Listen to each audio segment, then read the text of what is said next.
Bonjour les amis, moi c'est Signo pour les intimes et aujourd'hui on va débriefer le match Barcelona-Mallorca qui a eu lieu ce dimanche. Alors surtout, restez bien jusqu'à la fin si vous voulez savoir ce que Xavi pense réellement de son équipe. Aïe aïe aïe, sa langue de bois, j'ai vraiment eu chaud aux fesses hein. Aussi, ne manquez pas l'avis de tonton Isher plus tard dans cette vidéo. Quoi, vous connaissez pas tonton Isher? En tout cas, bande de farceurs. Et on commence sans plus attendre par l'évaluation. Alors déjà au niveau global, moi je sais pas ce que vous avez pensé du match, mais moi perso c'est un match qui m'a fait peur, mais vraiment peur. Parce que ces derniers temps, à chaque fois on a perdu des points bêtement, on n'arrivait pas à marquer de but, et là on marque 2 buts, donc j'étais assez content, et puis on se fait rattraper de nouveau. Et là on sent la panique qui revient, et jusqu'à la fin, même moi je me suis dit est-ce qu'ils vont réussir à le faire? Donc il y a quelques semaines avec Pedri, j'aurais dit oui, les doigts dans le nez, on aurait même marqué un 3e, un 4e, un 5e but s'il le fallait. Mais là, sans Pedri, sans Dembélé sur le terrain pendant un moment, Ansu Fati qui va juste revenir de blessure. Et à ce moment-là du match, il n'est pas encore rentré. Donc quand il rentre, il y a beaucoup d'espoir. Mais en même temps, il y a beaucoup de crainte. Mais heureusement, les dieux du foot ont été avec nous et c'est passé. Mais c'est passé tout près. Maintenant, la bonne nouvelle, c'est que les concurrents, eux, ils ont fait des faux pas. Donc pour nous, c'est bien. Je vous rappelle l'objectif, accrocher la 2e place pour aller en Ligue des Champions. Là, c'est crucial parce que sinon, déjà que c'est une saison blanche, mais il faut vraiment qu'on se qualifie en Ligue des Champions. N'hésitez pas à me dire dans les commentaires comment vous avez vécu le match parce que pour moi, franchement, c'était chaud. Et on commence l'évaluation avec Dani Alves. Donc Dani Alves, qu'il a fait pendant tout le match, c'est du Dani Alves. Il ne peut pas s'empêcher d'attaquer et on adore ça. Maintenant, le souci, c'est qu'à son âge, ça devient un peu plus difficile de revenir et défendre. Et il a clairement des lacunes. Donc ce qui se passe, c'est que Araujo est constamment obligé d'aller compenser. Et du coup, Piqué aussi. Et puis finalement, Busquets doit un petit peu reculer. Et Jordi Alba doit venir compenser aussi sur le côté. Donc ce qui est clair, c'est que si l'équipe adverse attaque de ce côté-là, ça devient vite compliqué. Ah, donc toi tu es en train de regarder la chaîne gratuitement, mais tu ne t'abonnes même pas. Ah, quelle insolence. En tout cas. Donc moi personnellement je trouve que Dani Alves a fait un match correct. Parfois il a fait des bonnes choses, parfois des moins bonnes choses. Il ne faut pas oublier que par rapport à l'époque où Dani Alves jouait au Barça avant son retour, ça a beaucoup changé parce qu'avant il pouvait combiner avec des joueurs de classe. Bon, il y avait Messi mais il y en avait plein d'autres. Et là c'est un petit peu plus compliqué. À la rigueur quand Pedri est là c'est autre chose. Aujourd'hui Frenkie de Jong a été assez bon. Mais par exemple avec Torres c'est le néant. Et encore foiré. Caramba. Et puis après, si on regarde sur le banc des remplaçants, il n'y a pas grand monde. Donc ce qui est clair, c'est que pour la saison prochaine, Laporta et Matteo Alemany vont avoir du taf parce qu'il faut vraiment trouver un latéral de classe. Je dirais même 2 latéraux de classe, pour chaque côté, voire plus si on peut. Mais bon, vu l'état des finances, ça va être chaud. Next, on parle de Ronald Araujo. Yo soy el patrón. ¿Entiendes? El patrón. Donc moi, ce que j'aime avec ce joueur, c'est tout simplement qu'il rassure. Il est bon, il est jeune. Franchement, je suis hyper content, il vient de re-signer. Moi, j'ai eu les boules, franchement, je vous le dis, j'ai eu peur qu'il aille signer ailleurs parce que c'est un gars, il a la carrure pour jouer en Première Ligue ou en Allemagne, mais surtout en Première Ligue. Et quand on voit qu'il y avait des clubs comme Manchester ou d'autres qui s'intéressaient à lui, on sait qu'ils ont les moyens et on sait aussi qu'il avait un des salaires les plus bas de l'équipe. Donc, avec tout ça, moi, je m'étais dit, s'il se la joue mercenaire comme beaucoup, c'est fini, quoi. Et là, je suis hyper content parce qu'il a accepté donc, de prolonger. Comme j'ai dit, il rassure. Donc, super match pour Araujo. Bon, super match, j'exagère un petit peu, mais bon match bien solide comme il faut. Ok, next, Ter Stegen. Ah, j'ai clairement foiré. Alors, Ter Stegen, comme souvent, il n'a pas eu grand-chose à faire, mais quand il a quelque chose à faire, c'est but. Alors, c'est tout ou rien, parce qu'il y a des matchs où vraiment il nous a sauvés. Il y a des matchs où il nous sort l'arrêt qu'il faut, le geste qu'il faut. Et puis, il y a des matchs où... alors, ok, on peut toujours dire, ouais, mais c'est pas évident, sur ce but-là, il peut rien faire. Mais bon, les grands gardiens, bizarrement, ils sont toujours au bon endroit, ils ont toujours le bon geste. Et là, Ter Stegen, force est de constater qu'il a l'air vraiment sur la pente descendante. Donc, je sais pas, est-ce que c'est dans la tête? Est-ce que c'est autre chose? Je sais pas, mais voilà. Moi, je dirais match mitigé. Vraiment mitigé. Next, Gérard Piqué. Alors Gérard Piqué, malheureusement, il est sorti sur blessure. On espère que ça ne va pas être trop long. Mais sur le temps qu'il a joué, moi, j'ai vraiment bien aimé. Il a vraiment rassuré. Il a joué juste. Il a même eu un petit geste technique. Là, il a mis un des attaquants de Mallorca dans le vent. Et c'était vraiment pas mal. Mais bon, ça, c'est juste pour amuser la galerie. Mais en gros, il a vraiment rassuré, ce qui n'a pas été forcément le cas au début de la saison et puis ces dernières saisons. Donc vraiment, depuis que Xavi est là, on voit que c'est un nouveau Piqué qu'on a. Et là, malheureusement, il est rattrapé par l'âge et par les blessures. On espère que le corps va tenir. Donc, Piqué a été remplacé par Eric Garcia. Et là, que dire? Et Condampe, j'ai foiré. Caramba. Eh ben, on peut franchement dire qu'on a perdu au change. Ouais, Eric Garcia, de nouveau, sur certains matchs, depuis que Xavi est là, il a été bon. Alors que quand il est arrivé, au tout début, il a fait quelques matchs, franchement, qui ont vraiment fait peur. Après, il s'est repris. Et là, sur ce match-ci, il y a des moments où il fait des bons gestes, puis il y a des moments où il fait des bêtises. De nouveau, on dirait qu'il n'apprend pas de ses erreurs. Et moi, ça me fait peur. Alors, ok, on peut me dire il a 20 ans. Bon, je suis désolé, il y a des joueurs qui ont 20 ans ou qui n'ont même pas 20 ans. Gavi, Pedri, et ils ont vraiment bien la tête sur les épaules, quoi. Donc lui, ok, il a 20 ans, mais ça n'excuse pas tout. Moi, ce qui me fait vraiment peur, c'est qu'on dirait que parfois il a des absences. Donc il peut te sortir le geste de classe, puis après il oublie, et il oublie que peut-être il a fait déjà 3 ou 4 fois sur la saison ce type d'erreur, que derrière il y avait but, et il te refait la même. Mais j'ai pas envie de l'enterrer directement. J'ai pas envie de jeter le bébé avec l'eau du bain. Je pense qu'il peut progresser avec Xavi. Il peut aussi progresser au contact de Araujo et de Piqué, qui a plus d'expérience. Alors maintenant, à la décharge de Xavi, quand on regarde ce qui reste sur le banc, franchement, c'est pas folichon. Donc, Umtiti, quoi. Coach dit, je peux jouer? Mingueza, une pure catastrophe. Et puis sinon, il reste la taxe Clément Langlais, mais bon, on va en parler plus tard dans cette vidéo. Next, Jordi Alba. Alors pour moi, Jordi Alba a fait un bon match. Alors peut-être pas sur la fin, où il n'est pas forcément tout à fait innocent sur le but, mais franchement, il a beaucoup apporté. Je pense, en tout début de match, il envoie un super ballon pour Aubameyang qui reprend de la tête. Malheureusement, il n'y a pas but, mais franchement, l'action était belle. Et puis après, la super passe décisive, en fait, le super ballon qu'il envoie sur Depay. Et puis dans le match, il a envoyé 2-3 bons ballons comme ça. Et c'est vraiment crucial. Et puis si on regarde bien sur le front de l'attaque, quasi tout s'est passé du côté gauche. Alors je me souviens plus tout à fait des stats qu'a donné Bein, mais c'était flagrant, quoi. Tout se passait du côté gauche, quasi rien à droite. Ferran Torres, on va en parler dans un instant, mais pas que lui. Mais voilà. Et Jordi Alba, il a vraiment apporté sa pierre à l'édifice. Next, Sergio Busquets. Et comme le dit souvent Xavi, Busquets es muy fundamental. De verdad, soy muy fundamental. Donc Busquets a fait un bon match, il a même marqué, que demander de plus. Et il fait ce qu'il faut, où il faut, quand il faut. Alors, moi, ce que j'aime bien chez Busquets, parce que je dois vous avouer que ces derniers mois, et même sur les 2-3 dernières saisons, franchement, souvent il m'a fatigué en fait. Il m'a fatigué parce que des fois il bouge pas, il était lent. On aurait dit quand tout le monde est d'un côté, lui il est en train de courir pour revenir, on aurait dit un ancêtre. Alors qu'il y a des gens qui ont plus d'années que lui, qui sont plus âgés que lui et qui courent plus. Et je comprenais pas trop. Là, il y a eu l'effet de Xavi, et on a un autre Busquets. Alors parfois, il se trouve encore un petit peu, mais un truc que j'aime bien chez lui, c'est sa roublardise en fait. En fait, il a une tête de jeune premier, mais derrière, il a du vice. Donc, il sait quand il faut tomber, quand il faut se rouler par terre. Il n'en abuse pas, mais il le fait au bon moment. Il sait comment énerver l'autre équipe. Donc voilà, bon match pour El Fundamental. Next, Gavi. Ah, Gavi, 17 ans. Gavi, vraiment. Mais ce petit est dangereux. Mais quelle insolence.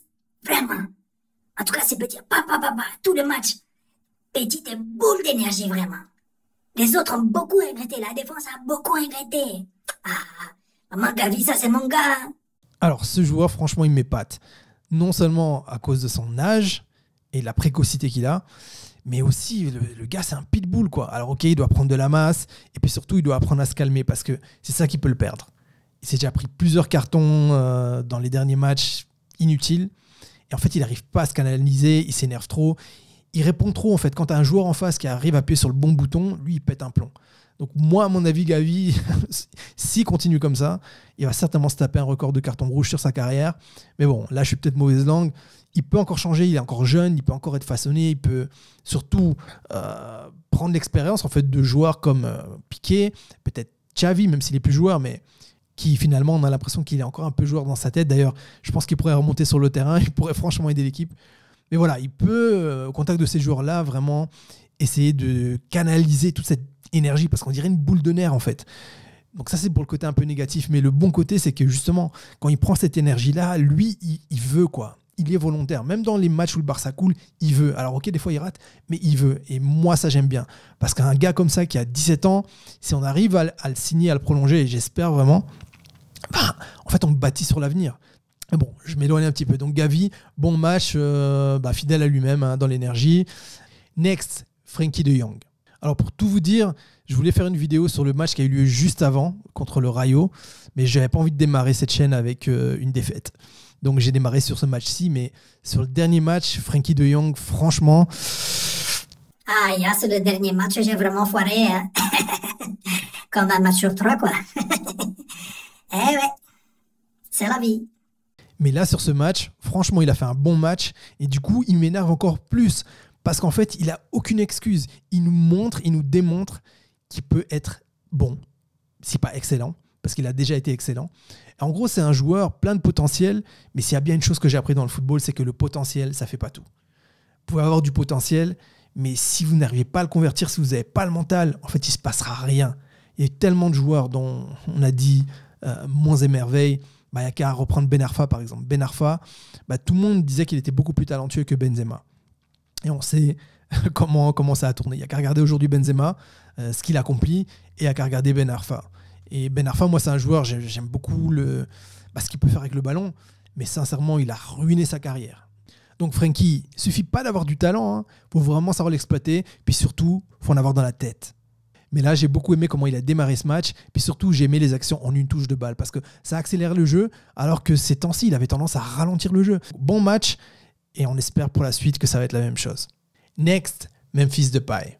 Alors Memphis Depay, homme du match, et c'est mérité, parce que vraiment, il a bossé du début à la fin, il n'a rien lâché, et voilà, j'aime beaucoup ce joueur, même si je vous avoue que je ne suis pas encore certain qu'il est vraiment taillé pour jouer au Barça. Pas parce qu'il n'a pas les qualités, pas parce qu'il n'a pas le niveau, mais tout simplement parce que je me demande si le jeu du Barça et ce que Xavi cherche, est-ce que ça correspond vraiment à Depay. Alors, vous allez me dire aujourd'hui, oui, regarde, il a marqué, donc oui, ça correspond. Moi, j'attends de voir ça sur plusieurs matchs, pas que sur un début de saison ou sur quelques matchs. J'attends de voir ça sur la durée. Voilà. Mais pour le reste, ça n'enlève rien à ses qualités. Et aujourd'hui, vraiment, il a été au combat. Il aurait même pu marquer un deuxième but. C'est dommage qu'il n'ait pas pu. Mais j'ai beaucoup aimé parce qu'il a de la force, mais il a de la technique aussi. C'est un joueur intelligent et j'aime beaucoup ça. Il arrive aussi à rester calme dans certaines situations où d'autres vont s'énerver. Et donc voilà, j'apprécie vraiment. Et puis je suis content pour lui qu'il ait marqué, qu'il était homme du match. Surtout que là, ça va pas être évident avec Fati qui revient. Est-ce que Depay va retourner sur le banc ou est-ce que Fati va jouer en neuf? Et dans ce cas-là, c'est Aubameyang. Bref, pas mal de casse-tête pour Xavi. Et donc là, Depay il savait qu'il devait marquer des points. Et puis il en a clairement marqué là ce soir. Next, Aubame. Alors, Aubameyang, moi je trouve qu'il a fait un bon match. Il aurait pu marquer, donc c'est dommage. Il y a eu cette occasion de la tête. Il y a eu une autre occasion aussi où franchement, c'est passé à rien. Alors c'est dommage, mais j'ai quand même bien aimé parce qu'en fait, il attire les défenseurs au final et ça laisse des espaces pour les autres. C'est peut-être comme ça que les autres buts ont pu venir aussi. Donc moi j'aime beaucoup Aubameyang. Je sais qu'il a été critiqué à Arsenal, mais ici on est à Barcelone. Jusqu'ici, moi j'ai rien à lui reprocher. Il a apporté beaucoup. Il a quand même pas mal marqué. Et puis, tout simplement, il fait peur. Et comme je disais, ça, dans la tête des défenseurs d'en face, tu as toujours peur qu'en fait, il soit là au bon moment. Et il est souvent là au bon moment, en fait. Donc aujourd'hui, c'est pas passé. Mais sur d'autres matchs, c'est passé. Moi, je trouve qu'il a fait un bon match. Donc voilà, match correct, voire bon match. Next, Ferran Torres. Alors, malheureusement, pour Ferran Torres, les matchs se suivent et se ressemblent. Et encore foiré.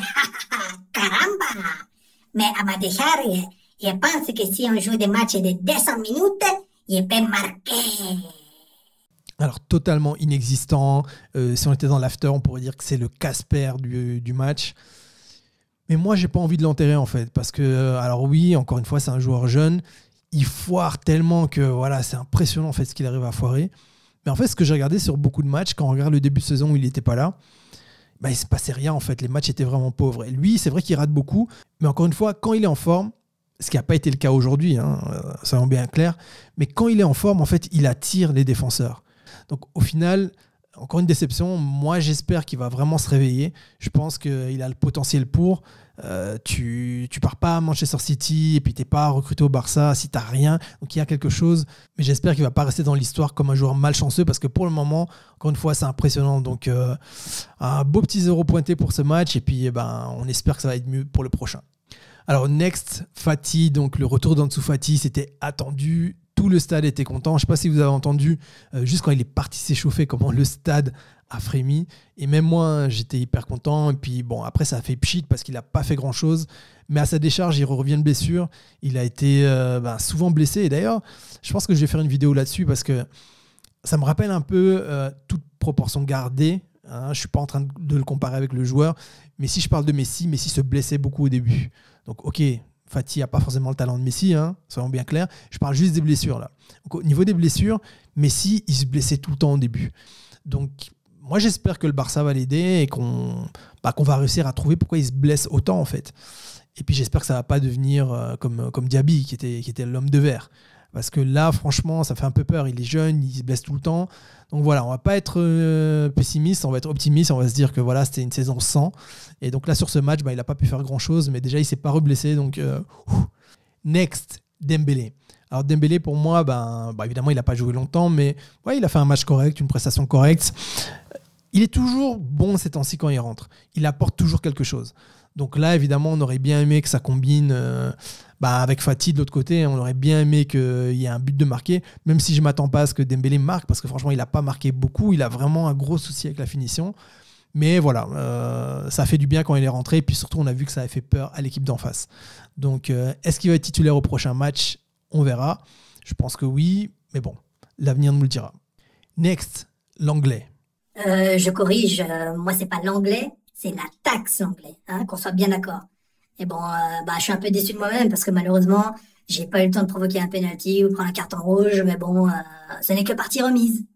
Alors moi, je sais pas vous les gars, mais moi, sincèrement, dès qu'il rentre, je tremble. Je tremble parce que ce gars, il est capable de provoquer un penalty à la dernière seconde, de se prendre un carton rouge. Il est capable, je sais même pas. Je sais même pas. En fait, ça dépasse l'entendement, en fait. Ça m'étonnerait pas qu'un jour, ce gars se prenne 2 cartons rouges. Je sais que c'est impossible, mais rien n'est impossible pour l'anglais. C'est ça la taxe l'anglais. Bon, là, sur le match, il n'a pas trop eu le temps de faire n'importe quoi. Donc, heureusement, c'est passé. Next, Xavi. Alors pour moi, Xavi a assuré. Il n'a pas beaucoup de choix non plus, vu les blessures, vu l'effectif.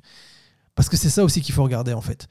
Moi, sur la saison, sincèrement, alors je sais que là, je sors du cadre du match, mais je sais qu'il y a des gens qui commencent à taper sur Xavi. Moi, Xavi, c'est un pur kiff. Je kiffe qu'il soit revenu parce qu'il symbolise cette époque où on raflait tout. Pour moi, quand je vois la tête de Xavi, je vois un magicien et je revois cette époque. Je vois la Manita au Real Madrid, je vois le 5-0, je vois l'époque où on était craint, en fait. Je vois lui avec Iniesta. Et sincèrement, il insuffle ce côté-là dans ce Barça. Alors, ça va prendre du temps. Et qu'à voir ce qu'il a fait à l'étranger, ça prend un petit peu de temps. Mais déjà, au niveau de l'attitude, alors pas forcément sur les 3-4 derniers matchs, mais il ne faut pas oublier tout le reste. Je crois qu'à un moment, la stat, c'était qu'il avait pris, depuis qu'il était revenu, il avait pris 37 points. Et le Real avait pris 36. Donc, c'est pas négligeable. Puis, si je me souviens bien, quand il reprend l'équipe, on est 12e. Là, on est 2e. C'est un gars de la maison. C'est un gars du Barça. Il est là, il est chez lui. Il faut lui laisser le temps. Et il va nous sortir de belles choses. Donc moi, franchement, je le kiffe. Parfois, il fait des erreurs comme tout le monde. Moi, parfois, je fais des erreurs. Vous faites des erreurs. Quand vous êtes au taf, certainement, vous avez déjà fait des erreurs. Donc, ça arrive à tout le monde. Mais lui, il aime le Barça, en fait. Il aime ce Barça. Et donc, moi, c'est ça que je voulais. Je voulais pas un coach qui arrive, qui est... Je voulais vraiment quelqu'un qui kiffe le club. Et ça, c'est lui. Et sur ce match, alors, ok, il n'a rien fait d'extraordinaire, mais regardez l'effectif aussi. Regardez, entre les blessés, les cartons, et qui reste. Hein, vous connaissez le jeu qui est, ça, quand on était petit, le jeu qui est. Regarde qui reste, en fait. A-t-il des lunettes? A-t-il une moustache? A-t-il des pieds carrés? Parce qu'en fait, c'est vraiment là que ça se joue. Hein. Il n'y a pas grand-chose à faire sur cet effectif à l'heure actuelle. Donc, on espère vraiment pour la saison prochaine. Donc, Xavi a assuré sur le banc. Il a fait ses petits changements. Voilà, on espère que pour le prochain match, ça va être encore mieux. Et comme je vous l'avais promis, on va demander à Xavi qu'est-ce qu'il pense vraiment de cette équipe. Parce que là, moi, je peux parler, vous pouvez parler. D'ailleurs, je vous invite à me laisser dans les commentaires et me dire qui vous voulez qui reste la saison prochaine et qui doit partir. Et puis qui devrait arriver aussi. Mais on va demander au principal intéressé. Donc Xavi, franchement, honnêtement, t'en penses quoi de ton équipe? Aïe, aïe, aïe, sa langue de bois, j'ai vraiment eu chaud aux fesses, hein, parce qu'à 2-0, tout allait bien, puis à 2, je me suis dit, aïe, aïe, aïe, les carottes, elles sont cuites. Avec des joueurs comme Eric Garcia et la taxe en anglais, et Ferran Casper Torres, es muy complicado. Heureusement, nous avons Busquets. Busquets es muy fundamental por el equipo. Et surtout, nous avons récupéré Frenkie de Jong parce que ces dernières semaines, franchement, c'était son frère jumeau qui jouait, c'était pas Frenkie. Donc là, il est de retour et c'est vraiment une bonne nouvelle. Par contre, tous les soirs, j'allume un cierge pour prier pour que Pedri revienne. Alors, si vous aimez le Barça, vous savez ce qu'il vous reste à faire. Brûlez des cierges. Pedri, Pedri, Pedri. Bon, en tout cas, merci Xavi. Il n'y a pas eu de langue de bois et en tout cas, c'est pas tombé dans l'oreille d'un sourd. Merci et puis on espère que ça va bien marcher pour le reste de la saison.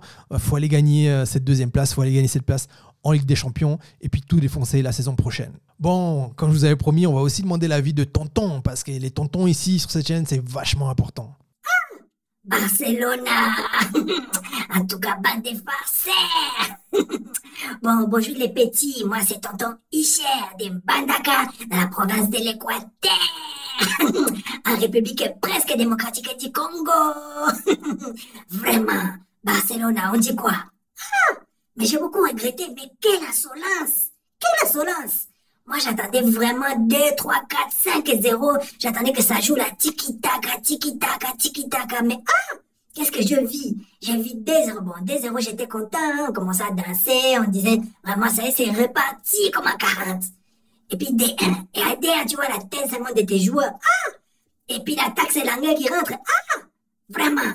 En tout cas, on peut mieux faire. Donc la victoire, c'est bien, mais on peut faire mieux. J'attends beaucoup mieux de Xavi, du reste. Et bon, j'attends rien de l'attaque, c'est l'anglais, évidemment. Mais j'attends vraiment que le reste des joueurs, ils rentrent dans les rangs, ils commencent vraiment à chicoter les autres équipes. Bon, je suis content, mon petit Ansu Fati est de retour. Donc, de bon augure pour la suite. C'était Isher de Mbandaka. Oh, et j'ai oublié de terminer par ceci. Quelle insolence! Allez, tonton, qu'est-ce qu'on ferait sans eux, hein? Donc voilà, j'espère que vous avez aimé la vidéo. Et puis, s'il y a des vidéos que vous aimeriez que je fasse, il suffit de me laisser un petit message dans les commentaires. Si c'est dans mes cordes, je le ferai. Donc voilà, on se voit dans la prochaine vidéo. Et d'ici là, Visca el Barça. Coupé. C'est la première. Toujours la plus dure, hein, il paraît.